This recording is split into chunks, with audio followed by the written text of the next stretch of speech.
We can think of ourselves as having been born with a clean slate where everything is possible. Each of us were born these little wonderful beings of light and wonder.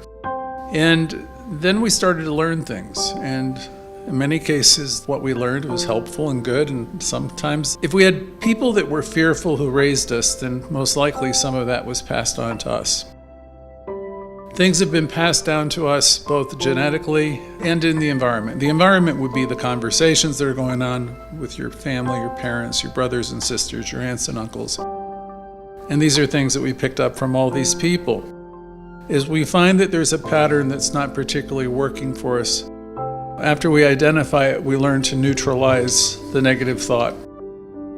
Every time we come together, for that matter, gives us an opportunity to look at the things that are going on within us. And in particular, we focus on the good, but we also focused on the things that we're dwelling upon that perhaps are not of the highest vibration. So what would that be? Like if I'm being critical, I'm being like reactive and nasty, or I'm just being really judgmental. Certainly that's your right? You can do that. But in the end, it's self-defeating because you're carrying stuff with you and you're projecting stuff. We want to identify the things that work because we want to do more of what works and we want to do less of what doesn't work, right? When harmful patterns of thought are repeated over and over again within you, that's the definition. So if you got a lot of harmful thoughts going on or negative thought patterns, distortion is used because these negative thoughts lead to untrue and unrealistic conclusions. So if I keep on thinking I'm worthless and a piece of junk, and I keep on having a low opinion of myself, eventually that's going to show up and be reflected in my life.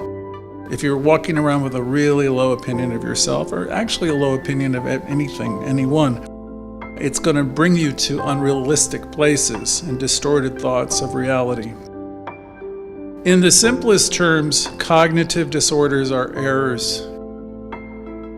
If I have a lot of stinking thinking, or coming from a broken place, or I've got a chip on my shoulder, I've got all this cognitive disorder in terms of just wrong thinking, I'm constantly critical of myself or others. It's not going to bring you to great places, I can promise you. It brings you to false conclusions and judgments towards other people and yourself.